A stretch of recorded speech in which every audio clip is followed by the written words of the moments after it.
Dadi onde-onde kene iki beda karo onde-onde Blitar. Ondene gedhi, kacang merah, krenyah, enak njabane tangane men kotok-kotok. nah kuwi sampean simpen seminggu nggo balang modar Oh, bongko langsung iku. suarane kotok-kotok. Aku mete kok Mbak anu lurah, carane piye kok iki jenenge onde-onde otok-otok. kuwi makanan kene enak anak onde-onde kula kangen mesti Kula tak ngambil angine banter. lah mulane duwe awak kuwi aja kaya peyek Lah iya. Angine banter.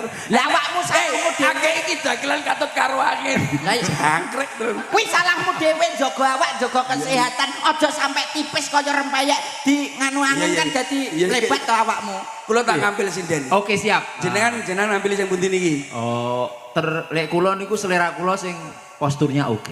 Lah ning sing pundi niki? Nah, nggih mboten napa-napa. Nah, pinggir dhewe.